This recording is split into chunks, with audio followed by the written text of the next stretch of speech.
the adverse effects that they are bringing to the area where they're carrying out their mining activities, so that they leave it somehow better or much better than they found it.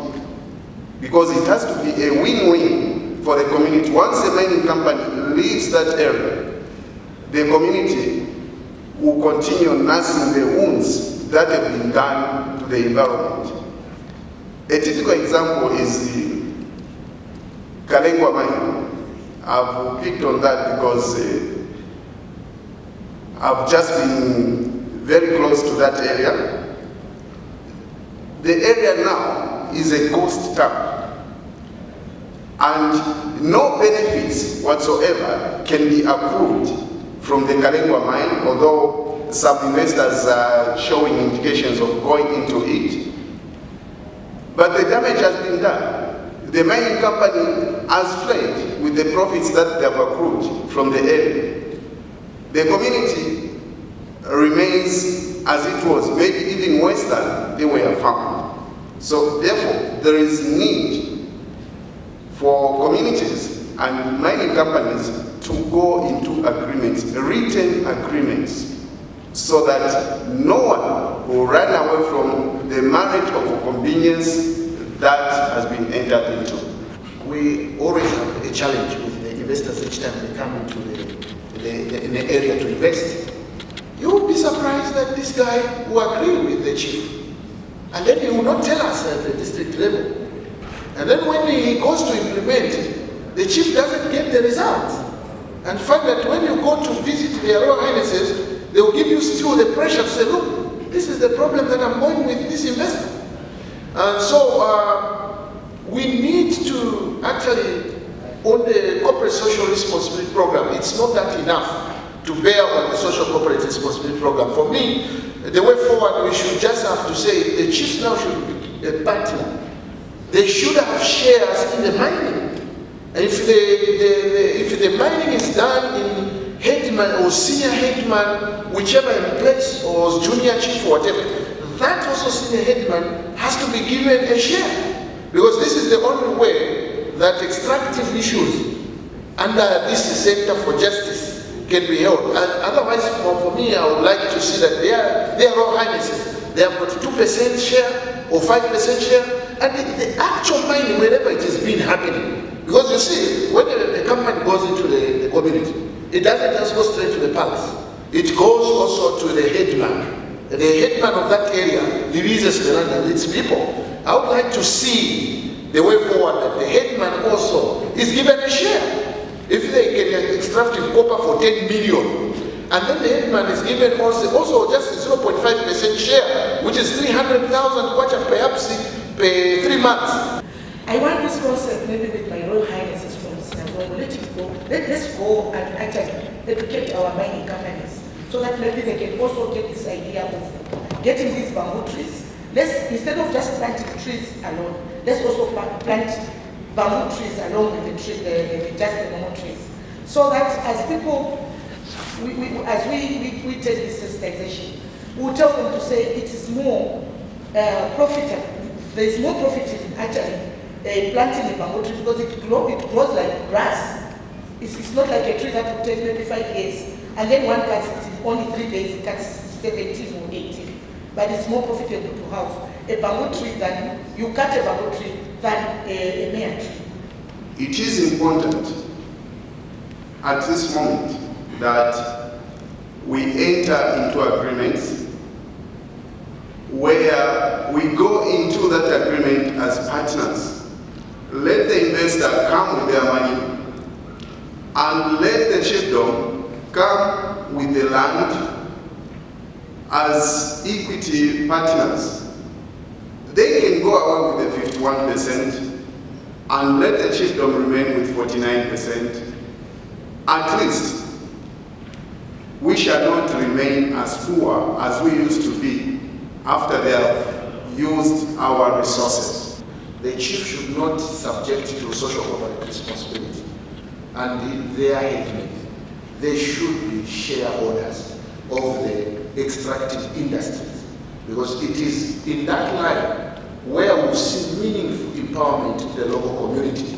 When you have whatever resources that the mine can raise in that particular area, the chiefs should be the shareholder because they remain permanent. For us politicians, we go, but this is my position that I would think so. I feel over the social corporate responsibility, when the mining companies or those investors that come in, when they give it, let it be felt by everyone. We are not supposed to maybe leave out the chiefs or maybe the leadership from within the chiefdom. Let them also enjoy. If it means it's a gold mining company, why should a white person wear a gold necklace? While it's someone from where that gold is actually produced can't even know, they don't even know how it looks like. I feel let there be the ownership of all these minerals, where they are coming from. Let the local people enjoy first. And also, to me, the corporate social responsibility should leave an impact to the community where it's coming. Looking at the DCs, they are part of government. Government has a policy of decentralization.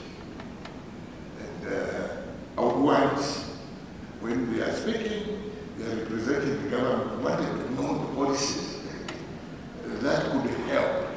For example, they are chairman of their DDCs, District Development Coordinating Committees. I think this is a chair. How do they involve the chief or the traditional leadership? Because that is the forum where such issues like we are discussing can be discussed. Because we will feel that as traditional leaders, we are together with government now in trying to discuss with the companies what we want them to do. Chiefdoms on their own, yes, there are some initiatives. Some chiefdoms have negotiated with companies on their own. I know a few areas, like in, take for example, in Ndola, Senior Chief Chiwala. You go to Soweto, chiefs have taken initiatives to discuss with companies on their own. But should it be like this every time? No. It should be together with government. I want to report to you, so during DDCC, as I chaired DDCC, the Royal Highnesses are always in the meetings. And you know, they have a pillar. This time we don't report as a department, we report using pillars. So chiefs are very important during that time. We get consultation and also their views and also their contributions are so cardinal. Secondly, policies are there. Quite okay, policies are there. And some of them are still in drafts though. But in Sinazongo, I would say, in my district, the policy of corporate social responsibility is there. If a mining company is coming there, one policy that you have to look at is the environment of the people, the livelihood of the community there. What are you going to do? That is one policy you have to actually tackle before you start your program. It will be focusing on environmental impact assessments, procedures, and challenges. And our panelist will be Zema. Do we have Zema here already? Yes, she is present. ZDN, Zambia Development Agency. Okay, EITA, they are here. And then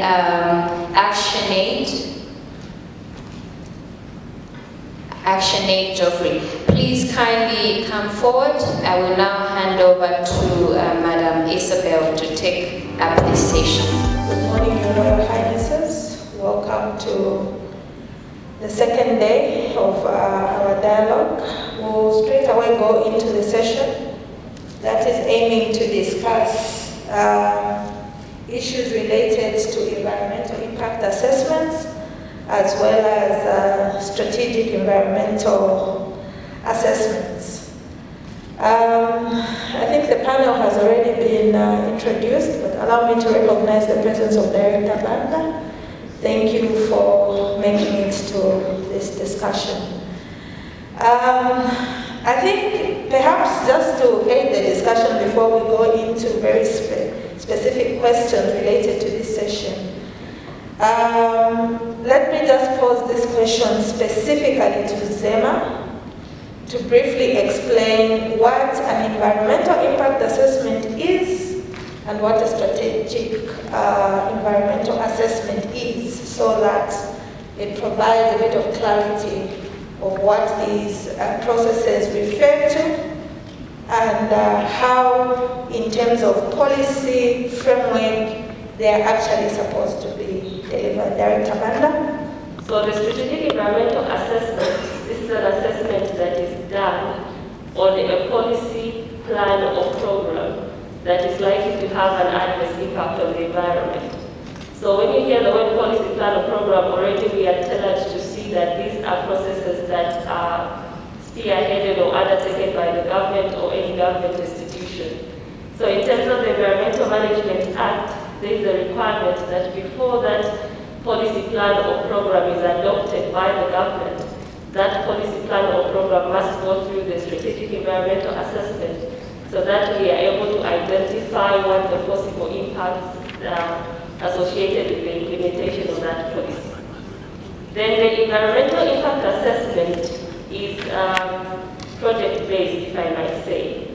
So we have a strategic environmental assessment at policy level. Then once the strategic environmental assessment has been adopted, and then a particular individual wants them to set up a specific project.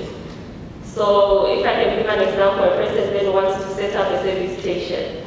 So that particular service station would have to go through the environmental impact assessment process. So the EIA is meant basically to assess the impact that would be associated to a particular project. So you then notice that the SCA is more on a broader scale, while the EIA is project-based and then it's at a project level.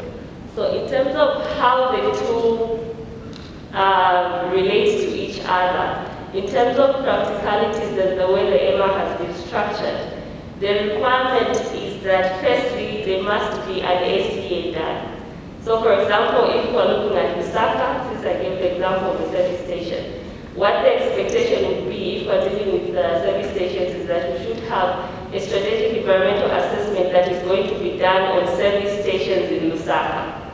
So that you identify what is the current capacity for Lusaka, where can they sit, how many can be in which area. Once that is approved, then now the individual service stations that will be located in specific areas will then have to go through the EIA. In summary, that's what I can say. Thank you. I think we have seen a situation where mining licenses have been given in protected areas. We have also seen an emerging kind of situation where exploration licenses have been given in national parks. The West Lunga National Park, which is also a national park categorized as one with depleted wildlife, is an example where an exploration license application has been pushed so far. We did have the Lower Zambezi case, and of course we've had other cases where other types of mining activities are proposed along sensitive areas in terms of water resources. From the ZEMA perspective, the process explained is very clear. However, practically we see that there are very many challenges that could present problems in protecting key or highly sensitive ecological areas.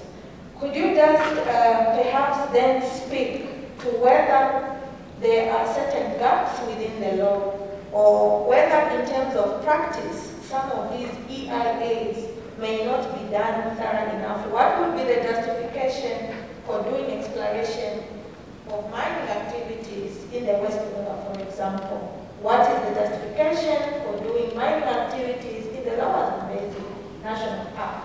What is the justification for doing a large-scale infrastructure program right next to a river that is highly sensitive to that kind of development? Perhaps you could speak to those issues very quickly. Allow me to place a disclaimer that on the justification of the issuance of mining licenses, I think the Ministry of Mines would be better placed to answer in terms of the considerations that they take into account when issuing the licenses.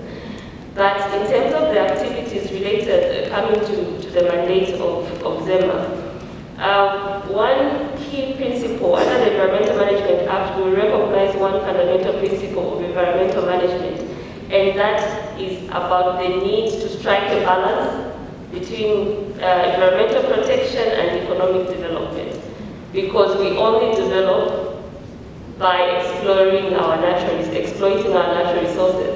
But tied to that is the principle of sustainable use. In as much as we are exploiting our natural resources, this must be done in an environmentally sustainable manner. So the way the Act currently on environmental management is couched is that the fact that a proposed activity is taking place in an environmentally protected area, in a national park, for example, that in itself is not a bar on whether or not that activity should take place. But the fact that it's sitting in a national park qualifies it to go through the EIA. Because if it was not in the national park, it was just in any other area, then the adverse effects might not be, the presumption for adverse effects might not arise. So the issue then that needs to be then assessed critically in the EIA is that this project is being proposed in an environmentally sensitive area. What are the risks that are associated to this, and have these risks been adequately mitigated? So those are the issues that we look at in terms of assessment. And then there have been instances, look at the examples you've given, where ZEMA says, in as much as you are saying this can be mitigated, this can't go on. And then the project cannot go on, and then an approval is not granted. So there are there's that balance that we strike in terms of mitigation measures and the identified impacts that the project is likely to have on the environment. Thank you. The Environmental Management Act of 2011 has these objectives. Number one is to promote integrated environmental management. Two, to protect and conserve the natural resources. Three, to promote sustainable management of natural resources. It goes further also to talk about the state that every citizen shall take part in promoting and also preventing the misuse of these natural resources. So this is the law that was put in place to ensure that everyone participates in the management of the natural resources. But currently what we're experiencing is that during these assessments, there are a section of group in society, for example, we talk about women and the young people. They are not consulted. I was keenly following the submission from the Royal Highnesses. Clearly it shows that they have got an understanding and they have got points. But if we are to bring an ordinary woman who is affected as a result of these mining activities, will they be able to understand this technical jargon we're discussing today? Absolutely not. So our appeal, for example, to ZEMA is that, can you summarize some of these documents, for example, to make sure that they are understood by any ordinary Zambian? The decentralization policy clearly states and gives guidelines in terms of the structures which are available there at local level and the spaces which can ensure that everyone participates. The challenge we have in Zambia, if you look at the decentralization policy of 2002, clearly states that functions, resources should be devolved to local level. Why? Because it's easier to manage at that level. It's cost effective. And it will ensure that there's inclusivity in terms of decision-making structures. At policy level, how many ordinary women, young people are consulted in their local languages? And these are the people Isabel, allow me to say that there's lack of information among the Zambian, and this has been a cry for quite a long time, especially the young people and even the women. For example, let's talk about issues of displacement. We know that mining activities are quite a high risk undertaking, and sometimes they attract displacement. The compensation which are there are the ordinary citizens being consulted. So we find that even their livelihood, it changes. You move them from the place where they have inherited for many, many years, you take them elsewhere. There's no water, there's no schools, there's no play parks. And simply because we are taking advantage of these people, because they don't understand these jargons, this technical language too. Yesterday someone mentioned about Botswana. Botswana is a role model. On Friday, like tomorrow, most of the people in Botswana will be rushing to go into their villages because it's so developed. If you go to Namibia, at Katima, they came to Zambia and learned about the decentralization policy. Just go and see Katima, the way it is developed. People from CEJ, they go there to buy groceries and stuff like that. It's about action and also evolving the functions and the resources to local level so that it can be better managed. You've heard the knowledge from all our Royal Highnesses. Young people, they have got the technical know-how. They are innovative. So I think for me, the issue of participation in decision-making, policy formulation, and also the involvement of these processes, it's number one on the agenda for action. Thank you. The environmental impact assessment actually is done by the company that would want to do a developmental project. They hire a consultant to help them do the assessment. So it's not really done by ZEMA itself. ZEMA actually just looks at the document and sees if really they are adhering to or they are complying to the guidelines that ZEMA has. So maybe from the, Isabel mentioned that I talk about community experience. I think we've done quite a lot of work on these environmental impact assessment processes in this country. To agree with what my brother is saying here is that if you look at the EIA report for a mining company, for instance, it could be a document that is 300 or 200 pages. Honestly, I'm thinking, how can communities really monitor the obligations that the company has made? So the challenge maybe that will be there is that yes, the company have committed to say this is how we are going to mitigate the impact. But the question that somebody can ask is that how will communities monitor whether the company is adhering to the mitigation when this document is quite too big for them? I've been to some districts whereby you even go to the DC's office, they don't even have EIAs for the companies that are operating in the areas. So you imagine if the government office does not even have a copy of that document, what about the communities themselves? So the process itself, I think, is a very, very good process. I think the consultation is there, but what is important for me is how can you monitor the process in terms of going beyond the consultation process. We have some cases.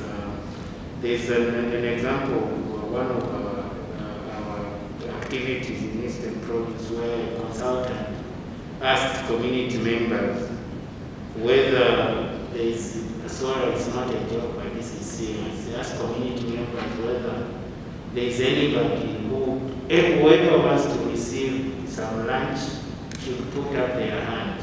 And everybody puts up their hand. Then they took a picture and they said, when this question we asked communities whether they would want this project to take place or not, and everybody's hand was up. And the picture was there showing that everybody had agreed. But the question that was asked was about lunch, not necessarily the project. So what I'm trying to say is that maybe what is important is for traditional leaders, civil society, government departments who work together in terms of having capacity to monitor the mitigation impacts.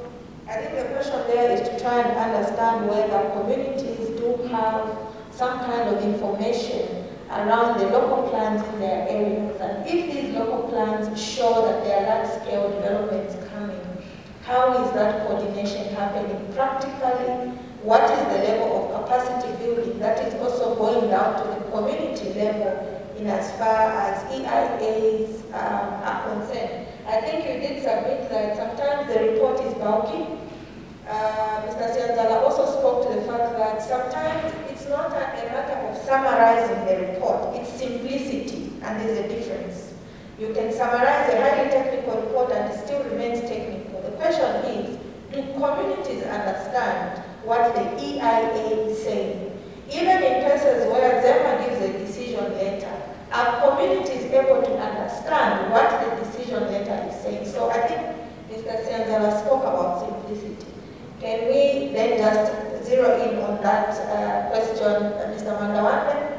Help us understand whether communities do have an understanding of planned projects and whether they are adequately prepared, trained, and speaking to some aspects that were raised by Mr. Sianzala, Director Banda, the question to you, perhaps to help us discuss, is around simplification of the procedures, the level of awareness that ZEMA is doing, and the level of capacity building that could be done by ZEMA. Thank you. In as much as we can't have offices everywhere in the country, the Act allows us to appoint honorary inspectors in each region.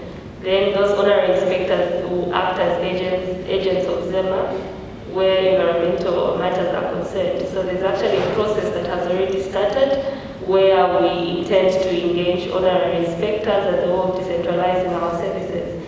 And also my colleague here earlier talked about devolution. Currently there's a government policy on devolution that is taking place, and the engagements that we've been having with our ministry is actually to devolve certain functions of ZEMA to the local authorities, because almost every place we go to in Zambia has a local authority there. So there's that process that is taking place. Coming to the issue of simplicity, again, I couldn't agree more. Because if you look at the current legal structure in terms of EIA, there's an obligation on the developer to say that at the time that they are advertising their project in the newspapers and placing them in those public places, they must translate them in a language that the local people understand. Because at the time that the report is coming to ZEMA, the expectation is that we would have already engaged the community.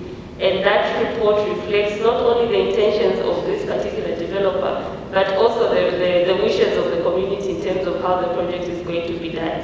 But that does not end there, because once the report has been analyzed and we've got comments from the other stakeholders, ZEMA goes back on the ground to do what we call a verification inspection. And sometimes we do hold public meetings. We look at the register that the developer gave us in terms of the people that they consulted.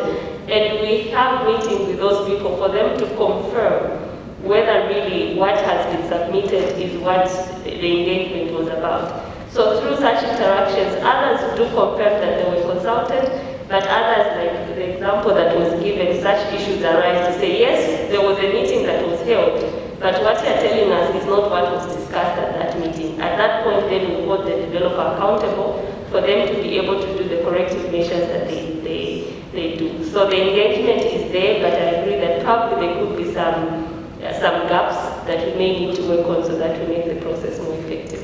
For you to prove that there's been some water pollution, you need to have a scientific, you have to have a scientific assessment. And what we see is that most of our communities will tell you our water is polluted. But you know, in a layman's language, yes, there's pollution, but we want, what is their proof? What kind of proof do they have that this water is really polluted? We've had instances where communities have complained. We take ZEMA to go and do the assessment and find that actually that water is not polluted. So for me, the issue is that how can communities have the capacity, how can we empower communities and our traditional leaders to have the capacity that if they are talking pollution, then they have scientific evidence. It's not just about seeing that I've seen that this water is brown or what, but you really have to come up with some scientific information that will testify that that water is really polluted. So, but at the end of, looking at everything, I think we really need to work, the response needs to be a multi-dimensional approach where line government departments are there, communities. Normally these misunderstandings come because of lack of information. But if we are working together, I think we can really achieve something. I think we did some work in Kankoyo, in Mufurira, engaging Mopani on the sulfur emissions. And I understand already the past 2-3 years, I think they've done quite a lot in terms of reducing that emission out of the engagements that we've done. So what is important is, at what stage do you bring on board the community to start engaging? Are you going to bring them when you started implementation, or in the moment when you just introduce the idea in the community? Because those are some of the answers we're supposed to be answering and find strategies. So really our appeal is to see that at the initial stage, even also our appeal to the Royal Highnesses, that when these investors come to ensure that in the meeting, in the Nkuta there, it is all inclusive, young people, women, men, they are there in the initial discussion, then there will be this appreciation. I'm sorry to say that if you go in the construction site right now, some sites, they are written in Chinese. Who can read Chinese in our villages? Then these are some of the things that we are saying, that this becomes already a barrier in terms of understanding what that project is all about. And we always talk about compliance. In Zambia, we're not short of the laws. That's about implementation and also compliance. If pollution continues to happen, it means that the rights of the people are not being respected. There is infringement of the rights. Those people have got the right to access to clean water. And community members, they are able to tell. For example, they will tell you, the water here is no longer testing the way it used to test yesterday. They will start experiencing maybe cases of diarrhea, urinary infection. Then they will go to the clinic. I'm giving this example because, for example, we're working in a road there. And these are some of the cases. And when you go into the clinic, they'll tell you, during this period, there was an outbreak. Already then you start investigating what is causing this. You find that maybe it's a result of pollution. For example, again, allow me to highlight not only the issue of pollution. There's also issues of harassment, sexual harassment. I read in the newspaper not too long ago how the young people during this COVID were impregnated by some workers who are working in some mining areas in Mofonsa. All these are some of the issues which we use as the basis to evaluate the performance. How does the environmental impact assessment help in that area so that the hole or the tunnels that have been produced by the extractions are maintained, that they do not endanger the lives of the people who remain in that ghost town? These things that we are discussing are a matter of education and information levels, which are lacking in most of the chiefdoms. But what I wanted to say about my district commissioners were that they are very, very wonderful district commissioners who have worked very well in the Sinazongwe district. And we wanted to support them. Madam Mulea mentioned one important aspect which we're still following even to the new discussion that is going on. And that one of, you know, higher policies coming, you know, down to, you start from there and then come down. And this is exactly what Zema has also explained. When you find very good DCs who are working like them, the two of them, I think we need to applaud them because they are working with the community and they really need to be supported. In my chiefdom, we have gone into partnership through Chibanda Chiefdom Development Trust with one of the companies in the UK, where we have gone into silk farming, for which I offloaded 5,000 hectares, and which will create almost 2,000 jobs. And these people you know in my chiefdom right now are subjects that are impatient, because we can't start any work until Zema gives us a certificate to go ahead. Because we have formed a company called Mupika with this company from UK. Mupika Sericulture, it's a silk farming. And you know silk farming comes from Wales. So it has become difficult for us because we have been waiting. And again, you know, we are in rains. There are some people who have been displaced and they need compensation. And up to this time, nothing is forthcoming from them. But all the processes which we've explained as a UTO, you have done what you call on the ground. But the bureaucracy, time factor, like one of our moderators there said, you know, project, for those who have done project management, there is always a begin time and a start time and end time. That has been mining for over 100 years. Look at the Chingola old mine. Who is going to buy those? And if there is such mines, why are they not buying those pits which are so dangerous? So I just want one example of such mining that was buried because there's such fund there. But also, like my colleague has mentioned, this is an issue that requires collaboration. If I can just give an example of, there was a mining, there was an incident in Mulungushi at some point where there was an accident at the site and then it spilled into the stream, the water started turning purple, the fish died and everything. And as Zema moved in, we shut down that facility, told them to clean up. But then the Act also says that that constitutes an offense. And so we commenced proceedings in the subordinate court. That company was prosecuted, they were convicted, and then they were charged 500 kwacha. And so for me, who's coming from Lusaka, first of all, I'm looking at the people to say, you are the people that are in Mulungushi, that experienced this issue firsthand. And this case has been proved, and the person has been convicted, and then you charge them 500 kwacha a company? It doesn't make sense. So in our approach, I think this is an issue that requires collaboration from all the stakeholders to ensure that the issue related to pollution arising from the various activities is really adequately dealt with.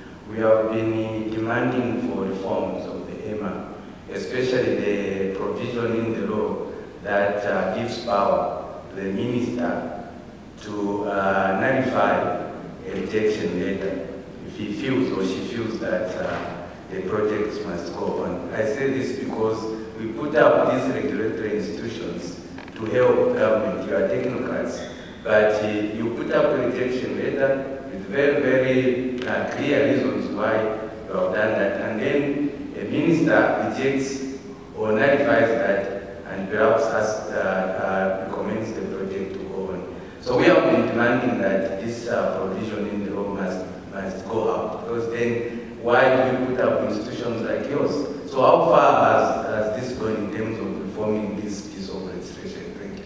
So whose mandate is it to ensure that the mining companies submit these EIAs? Is it the Department of Mines or is it your institution? Because for us it would be easy to follow up on the commitments these mining companies are making towards the environment if we can see their EIAs.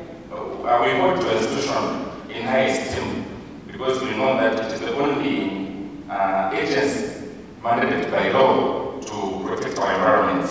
So we expect a lot from you. You are doing good, but we think you can do better than what you are doing for now. Why do I say so?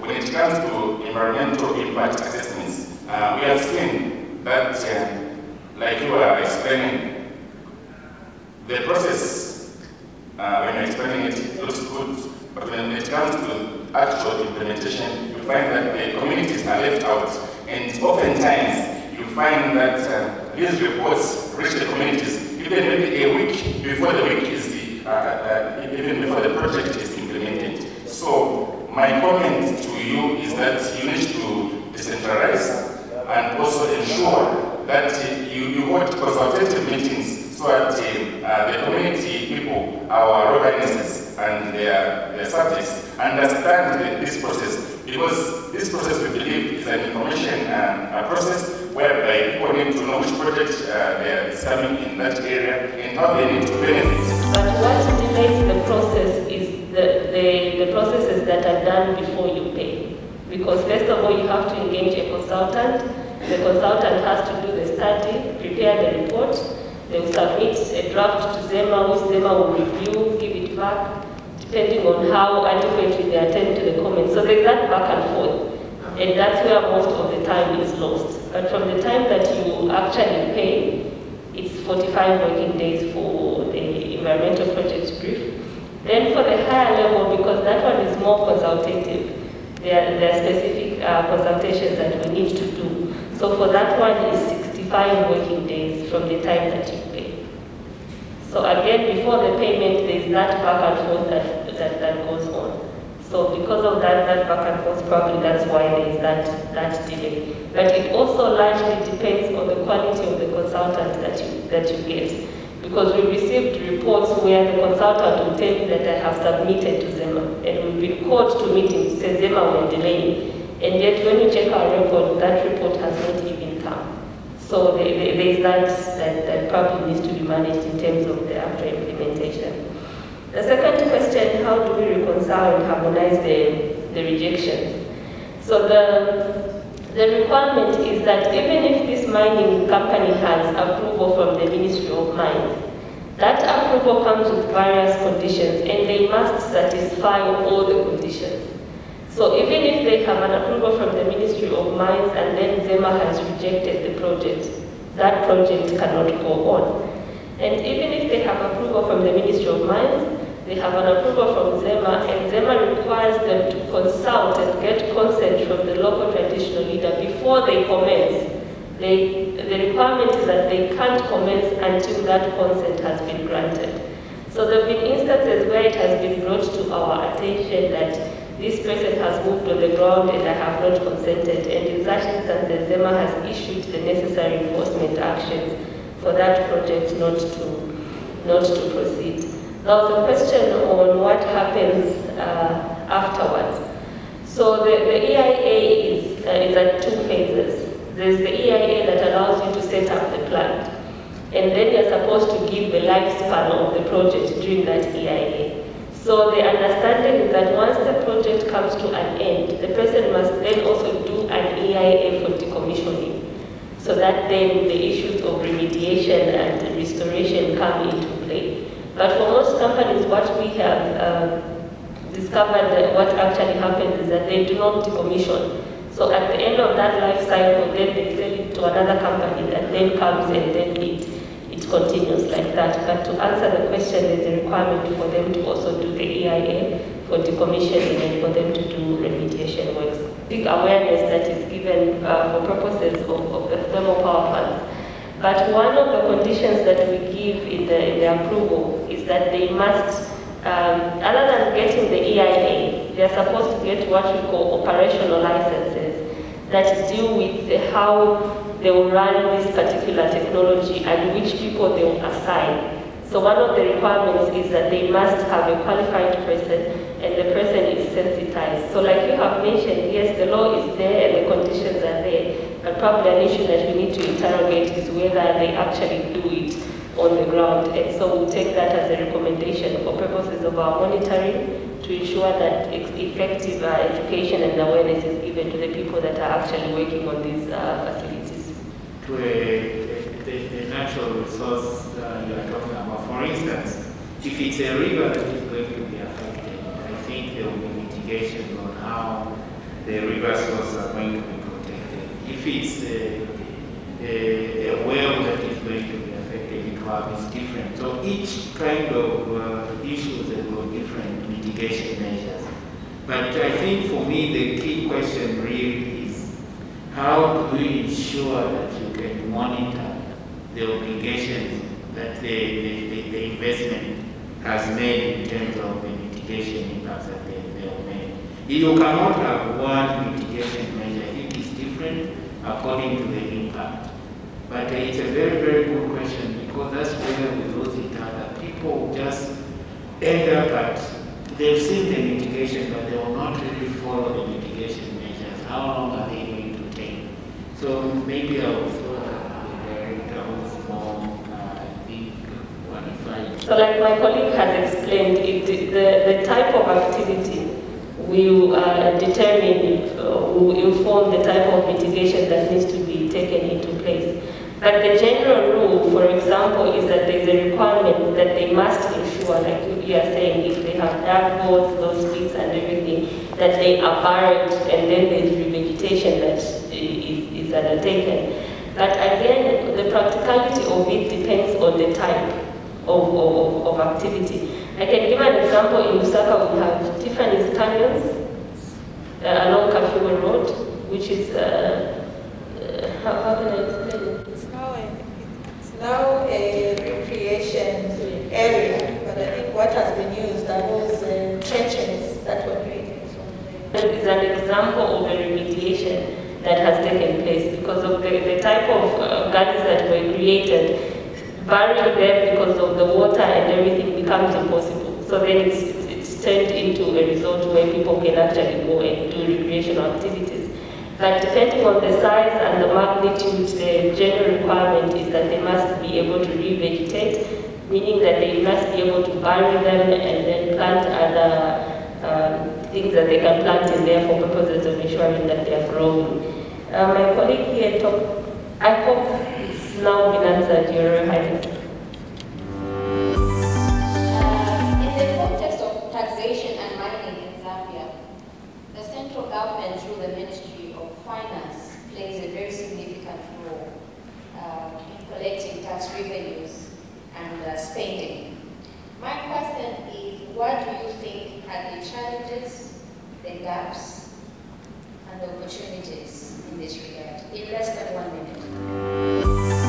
Mineral resources, or potentially the oil and gas we have in Zambia, form part of our subsoil assets. So when we talk about Zambia being a rich country, we actually include in that valuation the minerals that we have. Secondly, these resources are non-renewable. So once we extract them and we do not harness the potential of the resource, it basically means that we are depleting our subsoil assets and becoming poorer. If we extract 15 grams of gold today, send it to China and do not harness the potential of that 15 grams, it basically means that Zambia has become poorer because of depleting our subsoil assets. Unique characteristics about the extractive industry, mining, is that it requires large upfront investments, and this is why tax frameworks are usually set and designed in such a way that they incentivize the sector so that they can continue to invest and recover the investments that they put in. Most importantly, mining is known to cause disruptions to livelihoods and disruptions to the environment. And this basically speaks to why uniquely for the extractive sector, for the mining sector, we have a tax instrument or revenue collection instrument called royalties. Royalties by the Revenue Authority and in the Public Finance Act of 2004 are defined as the compensation for the extraction of our natural resources. In this case, minerals such as coal, gold, and manganese, cobalt, and now we do have gold deposits. My question is, what measures do you think should the country put in place in order to maximize tax collection from the mines, but without negatively hindering the growth of the industry and the welfare of the community? We can start with Reverend Chikoya. A layman's perspective, one needs to have a system that is consistent, that is predictable, and a transparent and competitive kind of tax regime with other countries. If other countries are able to get maximum benefits, what is so special about Zambia, that we are failing to make sure that we put the right mechanisms of getting the right taxes so that whether there are fluctuations upwards or downwards, I don't know why in Zambia it is always much easier to respond, especially from the government and other regulators, when it is in their favor. But when it is in the favor of the community or the people, they always talk about old stock and other things and all kinds of gymnastics. And so, speaking as a clergyman, speaking on behalf of the people of Zambia, what ideally we need is just minimum tax systems that are easy to understand, easy to implement. We must not give too much, and we must make sure that we are able to get every lacuna, every gray area should be. If we had minimum revenue sharing mechanism, for me the way I look at it is because part of the money from the whole, there must be a certain percentage, whether 2, 5, it goes to the local government before it goes to the treasury or wherever it goes. Then that money, the local government, together with the ward development committees and the group of DDDC meeting, they can sit, say, okay, this money can be, used like this. Because the way it is now, from the hall, it will fly. It will come to the treasury. Then the government will decide where to take the development, leaving out those people in total poverty. For you to optimize revenue, you need to have the necessary tools to do so. Without a tax instrument that's speaking to excess profits, we should forget about optimizing revenue. Excess profits speaks to a windfall tax, a variable income tax. And I should mention that when we had a variable income tax, which is a form of resource rent tax or excess profit tax, we collected zero tax, which brings me to the problem that we have. The problem that we have probably is a weak enforcement of the existing law and some of the gaps that are there and disparities in international tax rules that allow mining companies to form of manipulate the costs in terms of paying more in terms of management fees, in terms of paying more interest fees on debt, and in terms of paying for other services so that these are recorded as companies that are not making stable and enough profits. Evidence of these occurrences are there in the Finance Intelligence Center report of 2015, are there in the Finance Intelligence report of 2019, and so many other reports that show that some of these incidences are why, as a country, we've been frustrated in terms of collecting excess profit tax, in terms of optimizing revenue from the mining sector, and we've decided to put pressure in terms of changes for royalty collection, which essentially in the end will limit government's ability to allocate part of the royalties to expenditure like Madam Mokemwin mentioned. Most of these companies, what they say is, for us, in our company, we have adopted to help you with education. Does the community need that? The others will say, okay, us will help you with this. Does the community need that? I remember meeting one of my colleagues, John. He's a resident, he's a Briton. We sat with me talking about the mining system in Zambia. And he told me, Madam Muke, most of the people you meet in this meeting, they are not the owners of mining. Sometimes even your company does not even reach the owner. Because us who have mining, we have our own board. So most of the time you talk to the employees, and they want to protect their job. They want to maximize the profit so that the owner of the company says, yes, they are working well. So, corporate social responsibility, we cannot rely on it to say to develop this country. That's why earlier on I said, middle revenue sharing mechanism, it was there. It's easy for us when we put in all the necessary documents so that now we can, utilize it properly. It was already there, we can do it.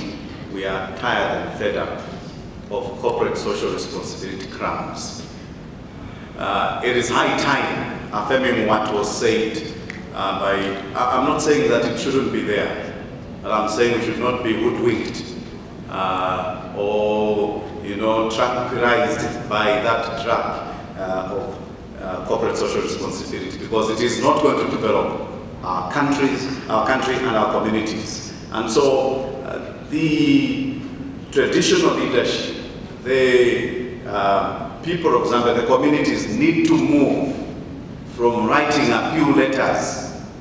We need you to paint our school, we need you to grade our road. They need to move from there into the boardroom as shareholders. So I affirm that kind of position. We must move from the begging kind of situation into the boardroom where we can speak and behave. For questions, two from their Royal Highnesses and then two from the civil society. Please, I request that you are brief in your questions so that we leave room for the other sessions that we are about to have. Chief Chipanda. The government introduced the sales tax, but later, which was actually discussed, even the ZRA welcomed it. But later, the coming of Dr. Walengan as a finance minister, they replaced the sales tax to value-added tax. What was wrong with the sales tax? Thank you. We refuse to be relegated to ceremonial monuments. We want to be recognized as leaders. How can that be done? Decentralization, this devotion, shedding off some powers from the central government should not just go to the council. Let it go to the traditional rulers as well. That's one area. The second one is on the revenue sharing. We want you to come out clean on this one also. We feel that this social corporate responsibility is not enough compensation for people losing their inheritance that should have looked after the people from generations to generations, as has been the case. I think one of the biggest challenges we have as a country, and maybe that also translates at the chiefdom level, is that we lack the information on the stocks of natural resources we have, whether it's forests, whether it's minerals, whether it's fisheries. We also lack information on maybe the values or potential profits that can be generated, right? So that as tax revenues are calculated, you have a base under which what you are being told is sort of the base of the taxes that have been raised. There's also a proper lack of information in terms of the opportunity cost. I think the opportunity cost in terms of lost inheritance, for generation, lost other alternative livelihoods, so that decisions are better informed, both at the national level and also at the level of the traditional leaders. So I think my question is, are there best practices from around the world that we can look to that will put the country and our traditional leaders in a stronger position when negotiating, and not only just looking at corporate social responsibility, I'm not even just looking at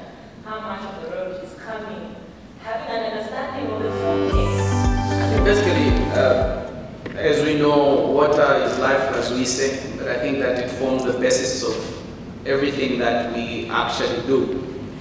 And therefore, everyone has a right to water, and not only water to drink, but water for productive use.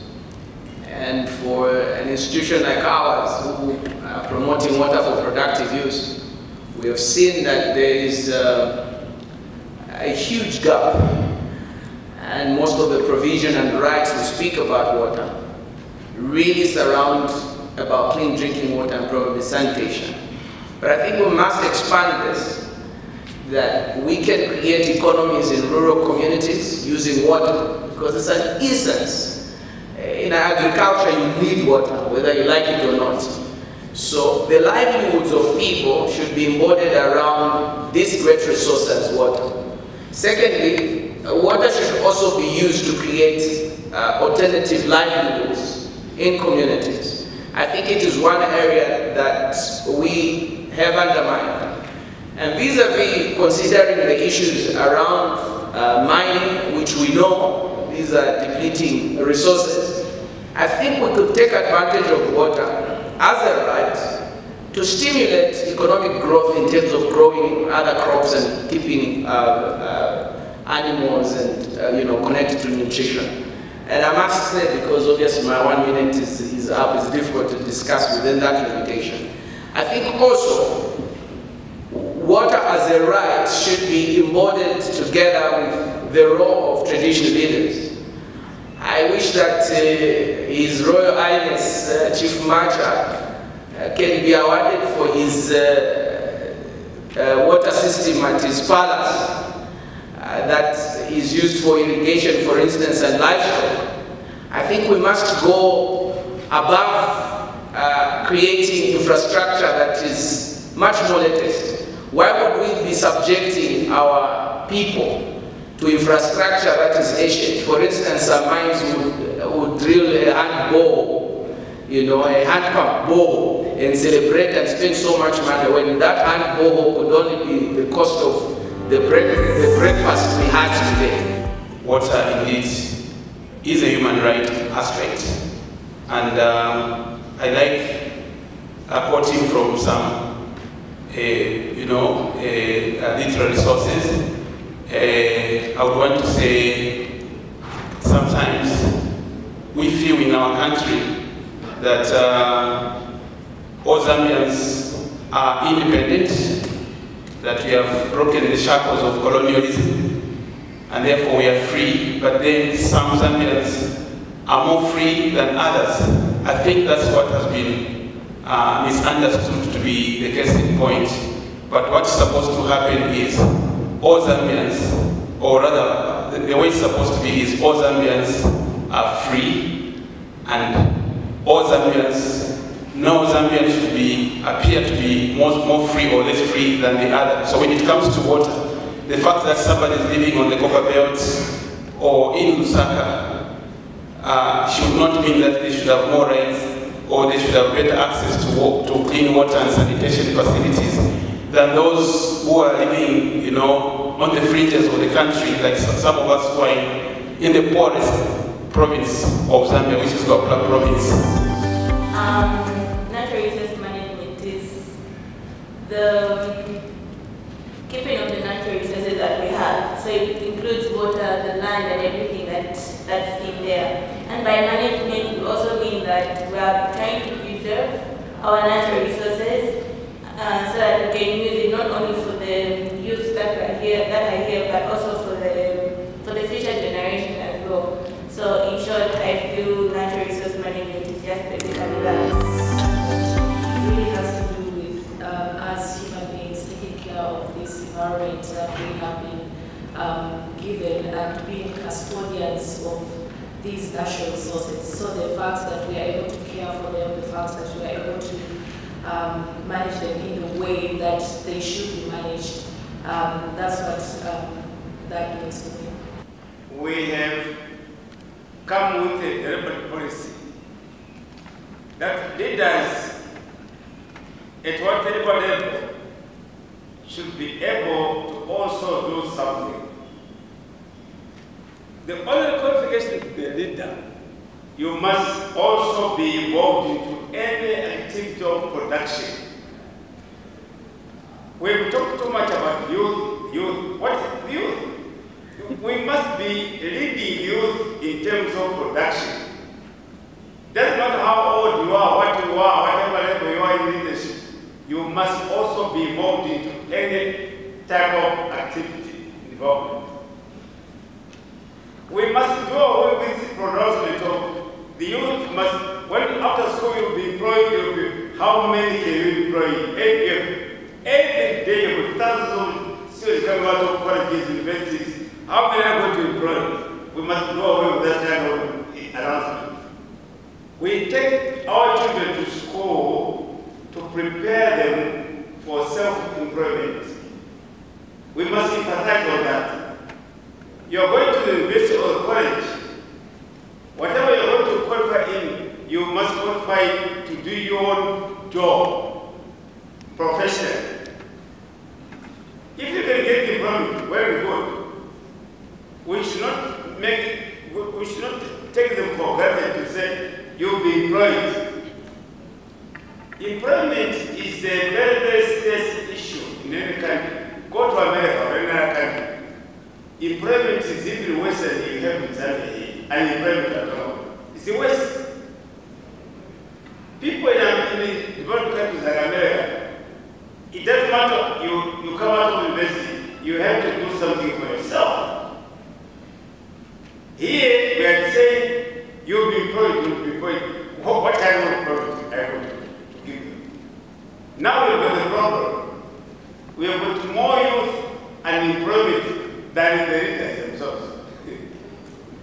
So, we must be very careful in terms of what we tell the youth. Yes, you can get employment if you're lucky. Don't promise them anything. I noted that this dialogue has been organized by an NGO, the Center for Environmental Justice, to discuss with traditional leaders such an important matter as mining.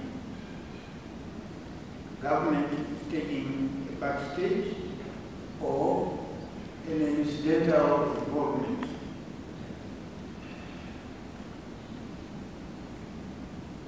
The dialogue has revealed, I hope many will agree with me, the need for central government and traditional leadership to forge a harmonious approach to issues affecting our country. I want to underline the word harmonious. Harmonious approach to issues affecting our country.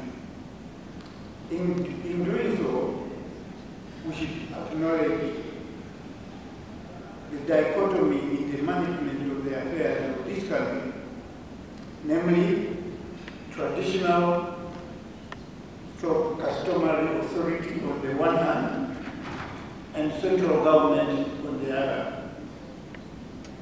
These are two issues, but they all, or rather both, work together for the benefit and for the good of the people and the country which we live. In this regard, I suggested first that a more targeted dialogue be convened in no distant future under the auspices of central government to discuss, among other things, the relations between the two authorities, that is, traditional leadership and we did hear in the morning that mining causes a lot of destruction, which is very true. And some of these impacts are not reversible. So what have we done in our case? We've ensured that we've put up progressive rehabilitation exercise where we identify disturbed areas annually. So those areas, as long as they are not active, we move in to rehabilitate them. That way, we are reducing on the footprint of disturbed areas. within the mine area, even just the cutting or trimming of a branch of a tree would require one to get a permit. Without the environmental department authorizing the trimming, I'm talking of trimming, not cutting, trimming of a tree, it means that tree will never be trimmed. So every disturbance of ground within the mine area would require authorization of the department. So those are some of the activities which we are doing.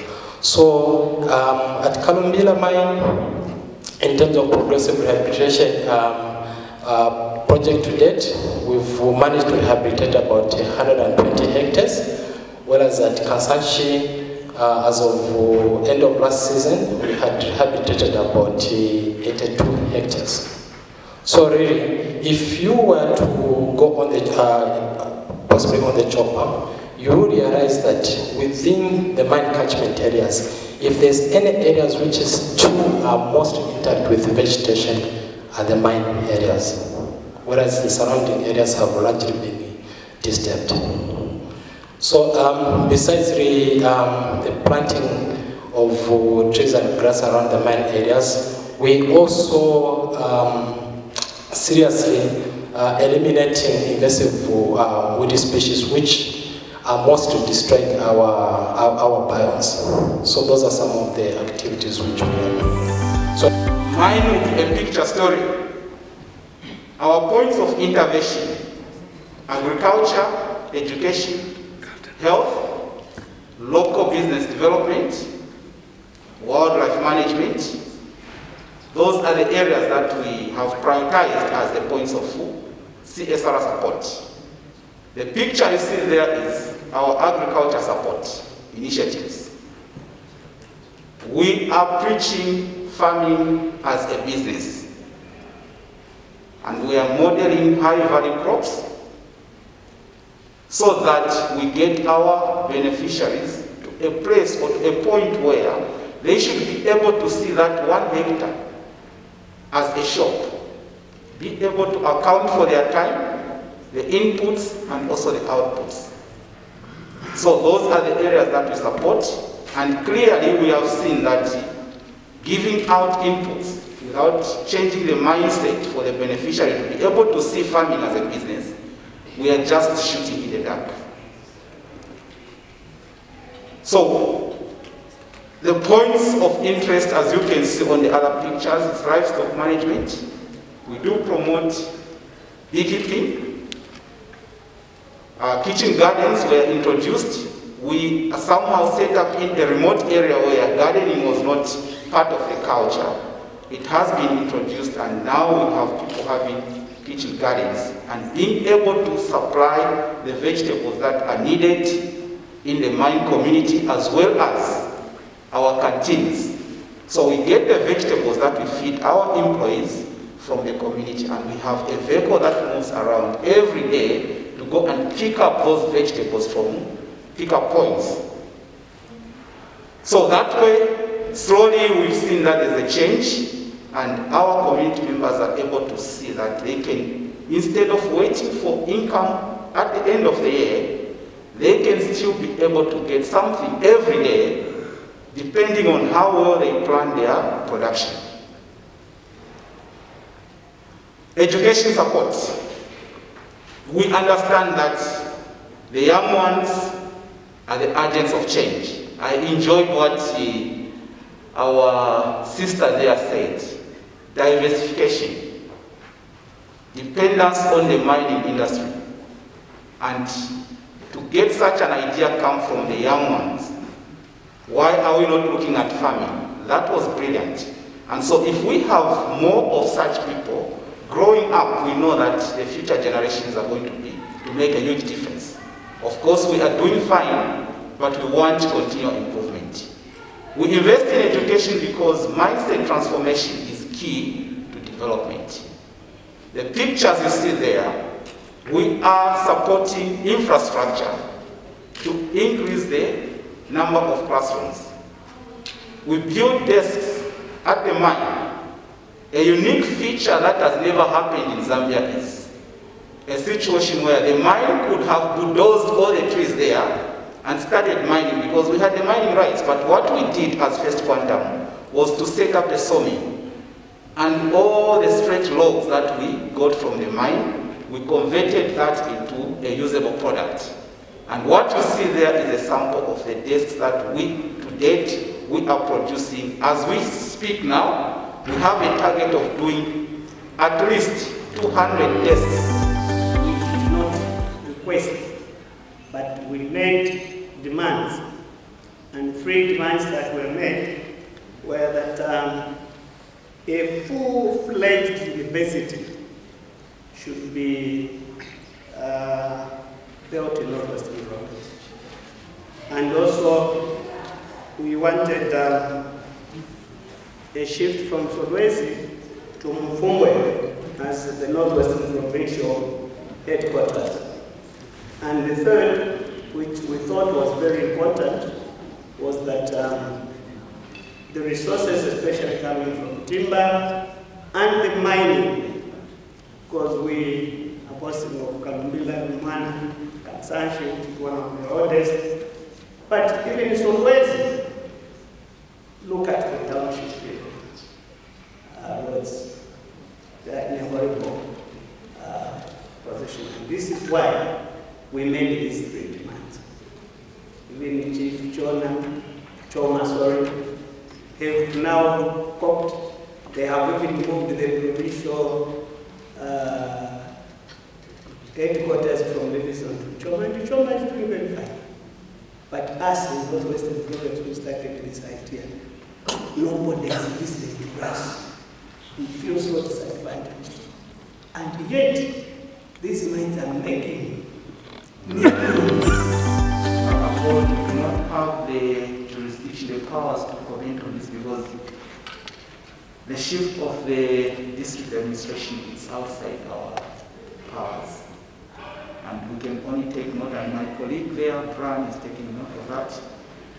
The issue of the university is a need. And thank you very much for that submission. So we are going to also record that as a submission from stakeholders, as a follow-up to that. Yes. Sharing again of the resources, the 3 mines in Northwestern Province and the quality of public infrastructure in Solwezi district. I can only share what we are doing, some of the interventions that we've put in place under Kansanshi mine for the urban roads in Solwezi.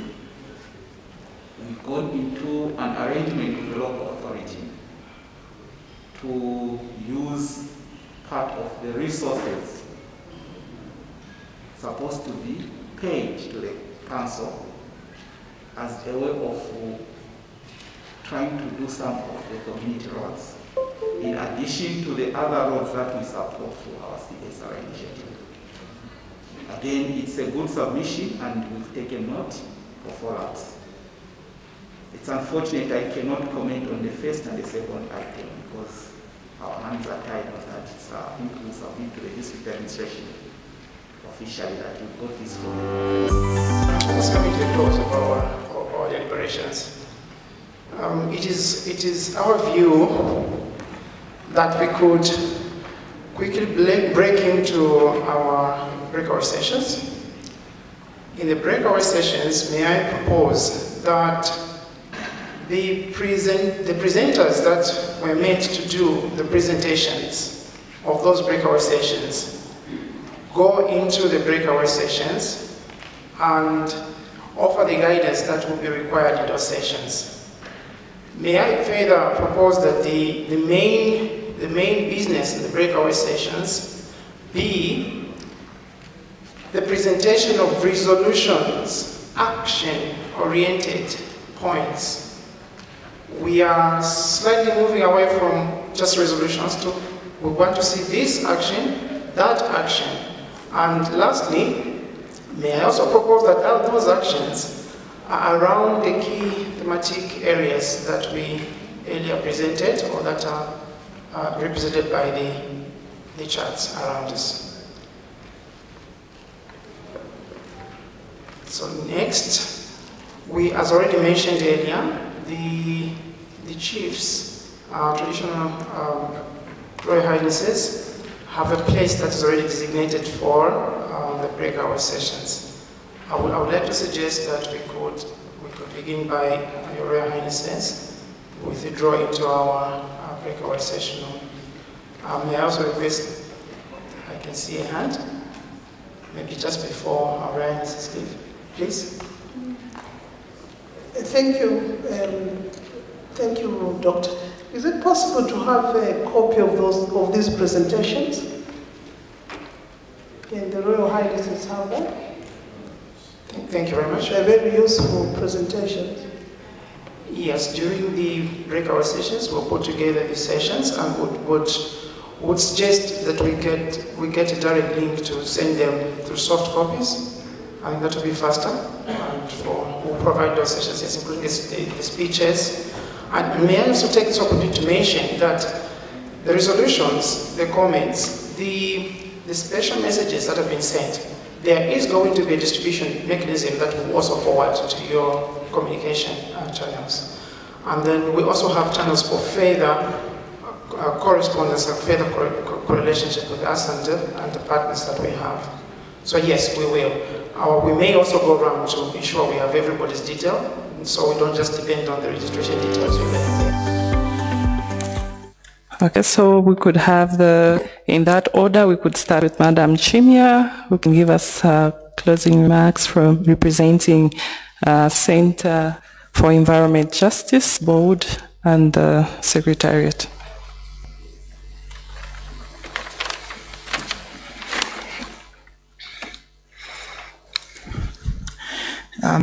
Your Royal Highnesses, the consortium partner leads,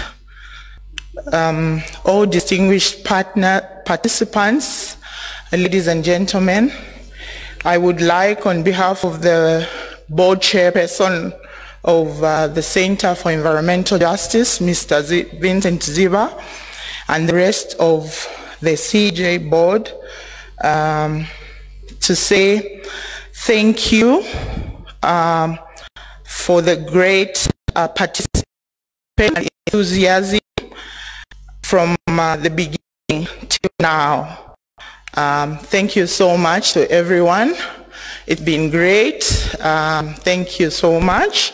The intention of this meeting was to come up with actionable resolutions that have been achieved. What's going to happen now is that a communique is going to be developed, and then that communique will be shared. First, it will be shared with the Royal Highnesses.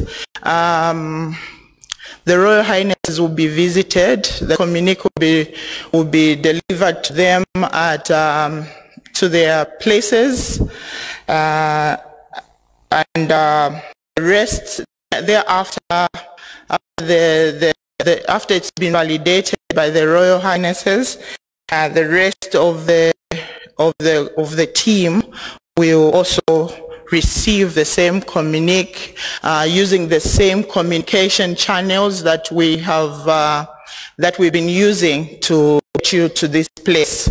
So thank you very much, everyone, for participating. Thank you so much for taking your time, to spend 2 days, like a whole day, like morning and afternoon is no joke. It's a lot of time. There's a lot that a person can do within the many hours that you have spent here. But thank you so much for taking that time.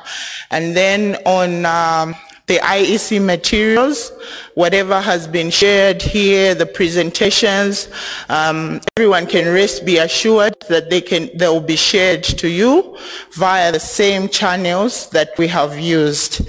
Thank you so much.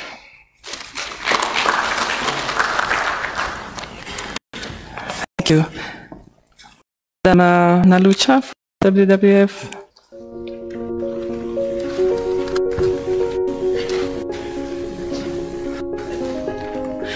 Okay, Madam Nachilala. They all start with Na, so I beg your pardon. We are the mothers of somebody.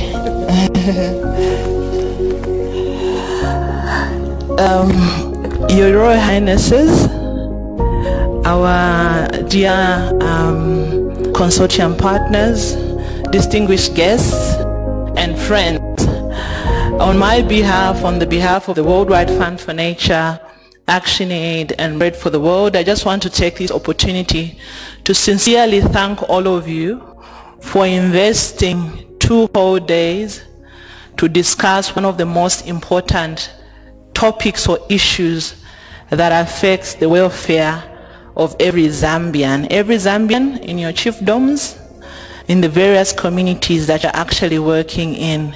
I think the last 2 days have been a great investment. We have learned a lot. One thing that we've learned is that a number of the key issues that came up are urgent and are areas of shared concern by all of us. We as a consortium have learned a lot, but we also hope, as participants being brought together, you were able to make a connection in seeing that, this issue that I'm facing in my area is the same issue that the other area is facing, and maybe we can share ideas in terms of how we start addressing some of these issues. Your Royal Highnesses, you've been very clear in terms of your recommendations for actions and policy changes at main levels that needs to happen. Our commitment as a consortium is to consolidate that information and make sure that it is actually delivered to all the key relevant government bodies that must act. But my appeal to you is that the issue that we touched on here is a subset of a bigger problem that we are facing as a country. We are losing our natural resources at a fast rate, and our levels of poverty in the country is also increasing at a fast rate. So our natural resources are supposed to help us beat poverty, but the two things are not meeting.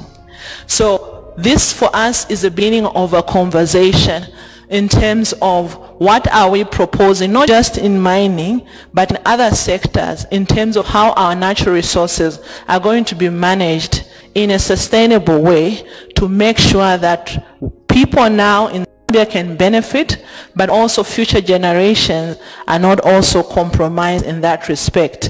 I will not attempt to summarize all the recommendations that came out of this meeting, but I just want to highlight a few key points that stood out that we definitely would like to make sure that we follow up on. As Your Royal Highnesses, you were very clear on the need for greater involvement of traditional leadership in developing sustainable mining agenda for the country, but also mining developments in your area.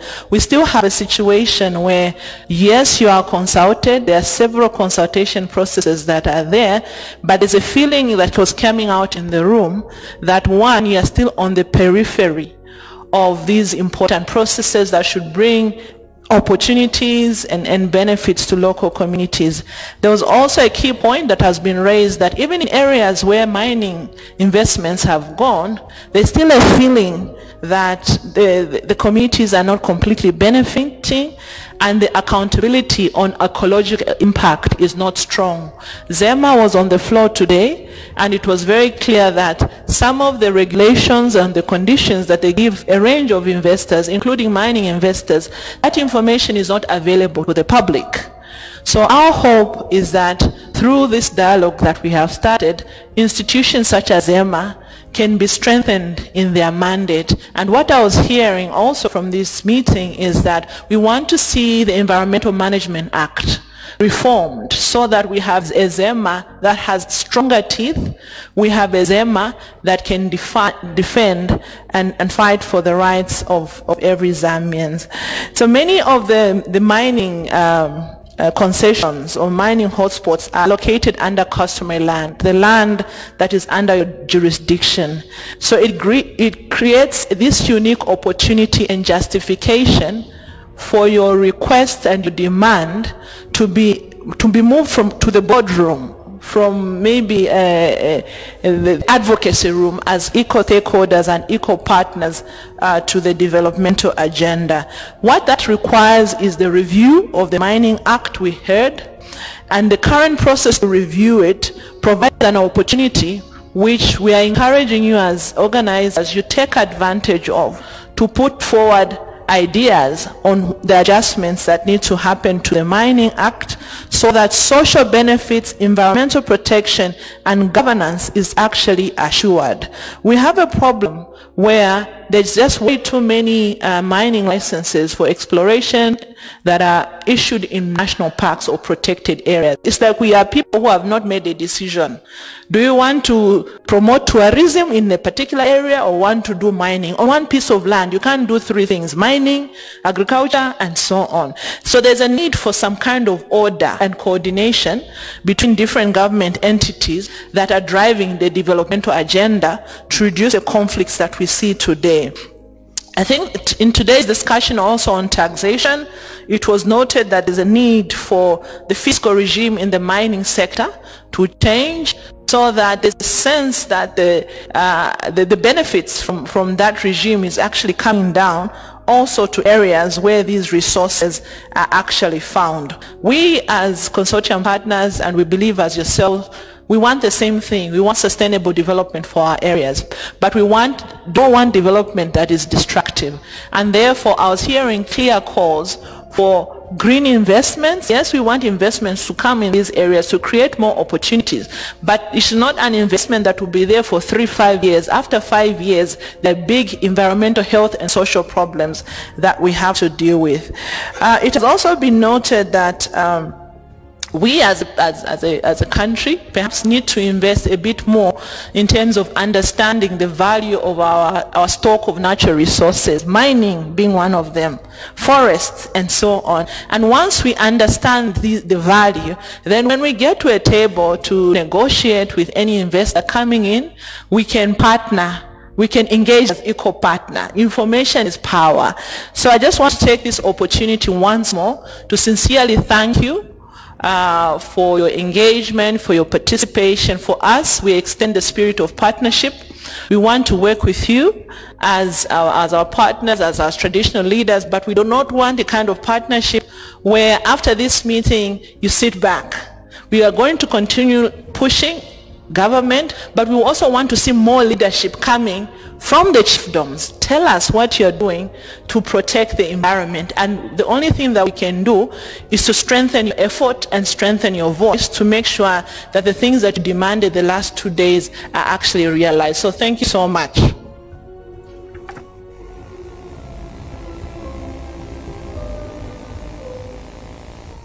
Okay, thank you, Madam Nachilana. I think we are talking of partnership. That is a win-win partnership, and we thank you for those remarks. And now I call upon Madam Nalucha.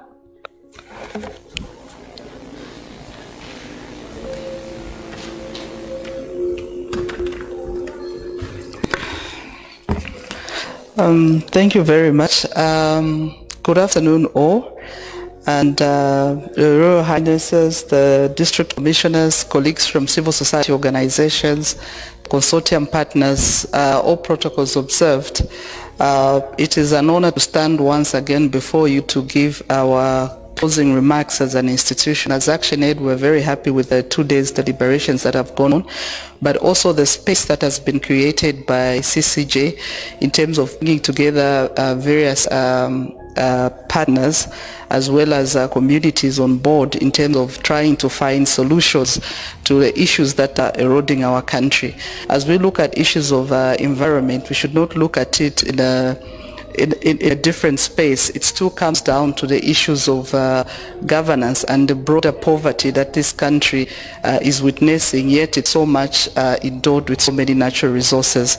On our part as an institution, we work using the human rights-based approach, and we believe that power resides in the people, and it's only people who can change the status quo. So we believe in shifting power. And one of the things we hope to see at the end of this conference is not just for it to end up as a talk show, but to see implementation from the various partners who have been on board in terms of what are the concrete steps and actions that we are going to take forward in as far as shifting power to the rightful power holders in all these conversations we have had. We have, I know one of the things that we are very good at as a country is crafting policies, but when it comes to implementation, that's where we seem to have a number of challenges. But we hope that this space has helped us to identify where some of our policies are not properly coming together and where we need to strengthen them. I was privileged to be part of a side session this afternoon, and one of the discussion was hinged around relocation. There's been no relocation in this country which has pleased the indigenous people who have been relocated. So what has been the issue? And you will realize that the issue of community relocations lies with so many ministries. There's a Ministry of Lands, there are the councils, which is Ministry of Local Government, there's resettlement, and at the end of the day, there's also the traditional leaders as well as the corporations on one hand. But why are we failing over the years to craft a plan which by now we should have been exporting to the outside world, considering that as Zambia we have been mining for over 100 years now, and we are still relying on external experts in terms of leading us onto the mining sector. So these are some of the pressing questions that of course we cannot answer in such a conference, but these are some of the things as developmental practitioners we need to be asking ourselves, working with our local universities as well as various entities present to find solutions that are befitting in terms of our country and our people. And it's with these few remarks that I would like to say that this conference, from on our end, it has met our expectation. It has been a success, but as one of the chiefs had earlier alluded to or said in one of the sessions yesterday, to say they hope to see some of these discussion forums which are being created taken to local communities, and these discussions happening in the local localities where some of these issues are being faced with in terms of environmental degradation, as well as the effects of investments and the developmental paths that we are taking as a country. And as we come to the end of this conference, yes, we need solutions, but also let's bear in mind that as a country we are now sitting on a 27 billion debt, which is way beyond our country GDP. And even as we are saying that we need to intensify budgetary allocation towards environmental protection, as well as monitoring of our natural resources and improving our environment, the resource envelope, however, in terms of the physical liquidity, we don't have it as a country. So where do we rely on? We have to make sure that we're exploiting our natural resources for the benefit of this country. Thank you.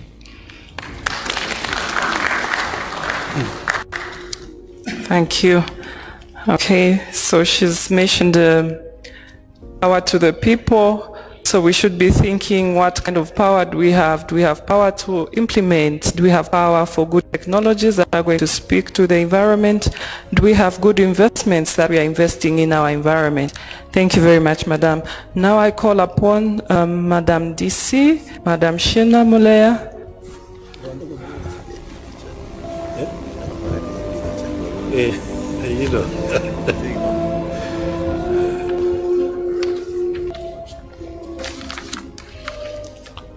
Good evening, everyone. Royal Highness is present, the civil society's organization present, all invited guests that are here, the media, ladies and gentlemen, or may I simply say, all protocols observed. On behalf of government, and indeed on my own behalf, I would want to thank the Royal Highnesses, more especially, for actually participating in this EPD Environmental Protection Dialogue. Remember, the President has shown leadership by committing the biodiversity safeties that are actually supposed to be implemented. As the District Commissioner of Sinazongwe, I want to actually say I'm so happy to be part of this journey, because at the end of the day, this project is lying in my district. So to the Royal Highnesses, we want to tell you to say you are a good partner in this development, and therefore we'll always be consulting you. Therefore, for this reason, I would want to thank the media and everyone who actually participated in this. So with these few remarks, I have nothing more to say. I would say let's start this journey and end it together with a smiling heart. God bless you. Thank you.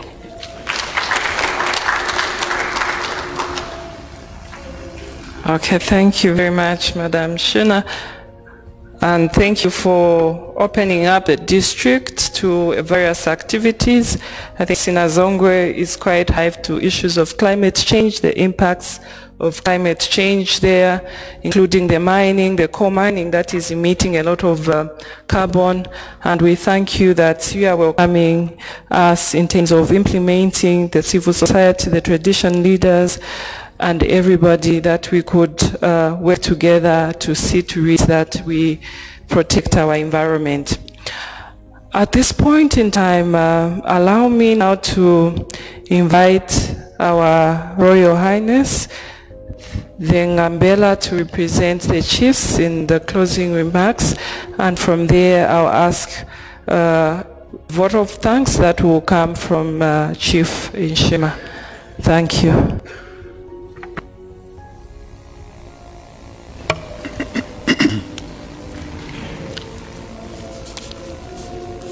Your Royal Highnesses and fellow traditional leaders,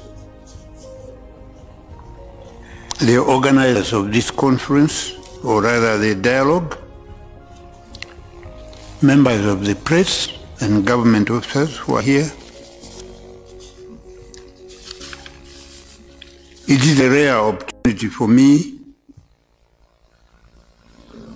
to say a few words with regard to the meeting we have had all these days. But I should say it is also rare for traditional leaders from across the country to gather in one spot for 2 days,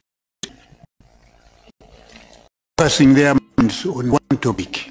And this time it is a topic on national environmental protection towards a sustainable mining sector through green investment for nature. This is an important meeting, and we thank the organizers. We thank government really for giving us this opportunity, for availing us the chance to meet and discuss. We thank everybody who has been involved in this meeting in whatever capacity, because the meeting has not been common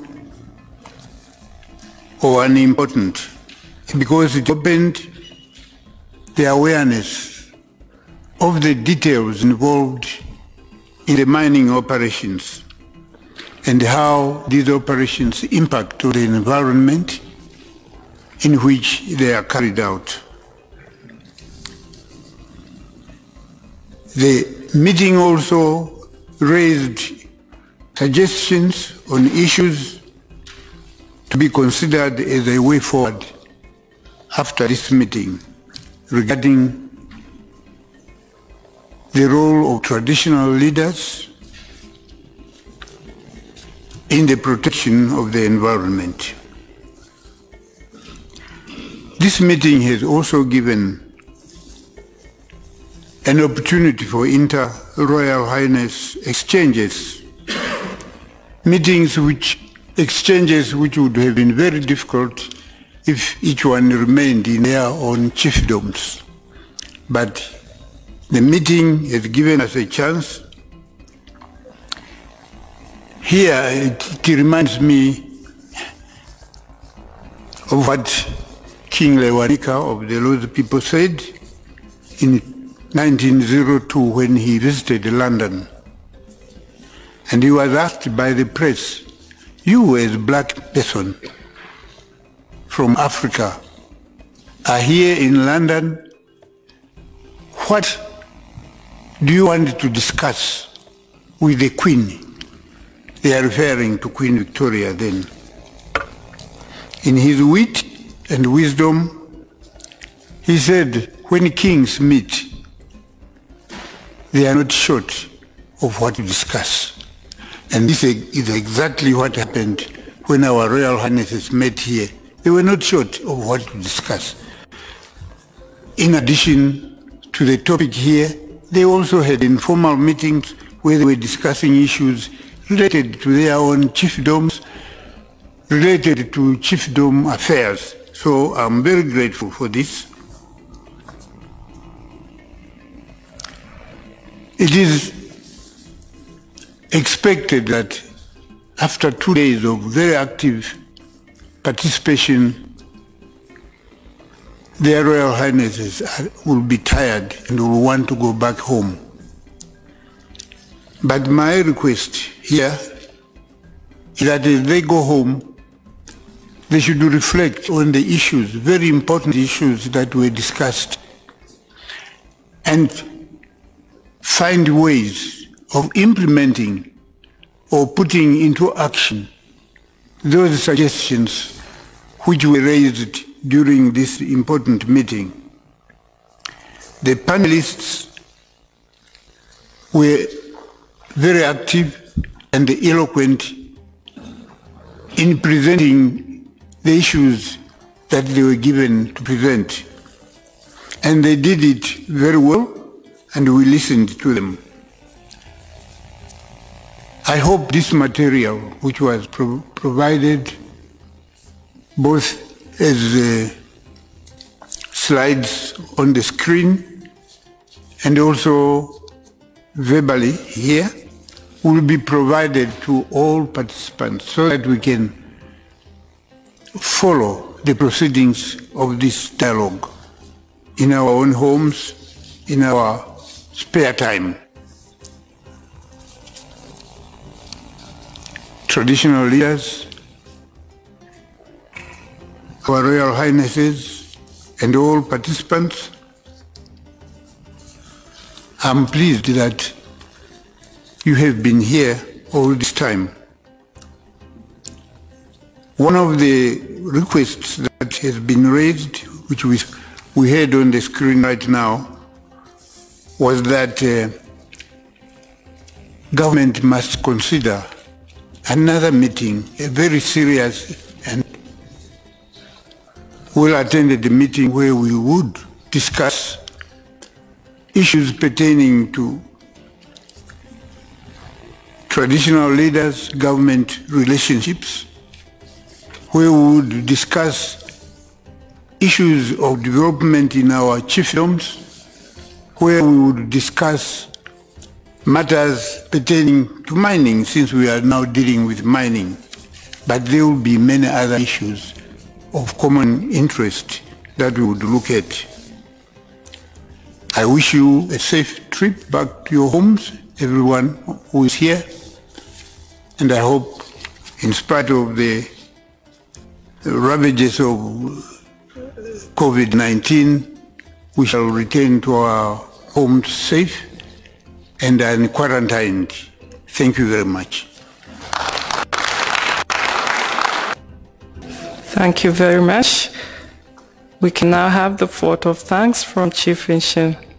Having conducted such a wonderful and successful conference, dubbed Environmental Protection Dialogue 2020, whose theme is towards a sustainable mining sector in Zambia through green investment for nature and people impact.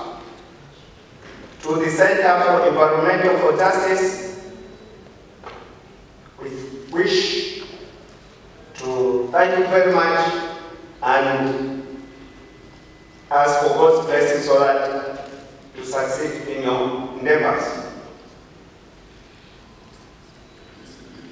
To the other partners, civil societies, FBOs, private sector, NGOs, government representatives, we would also want to thank you for your active participation and sharing for the information that we have gathered.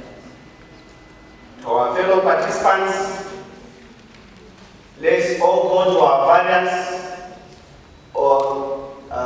organizations and chiefdoms to disseminate and, more importantly,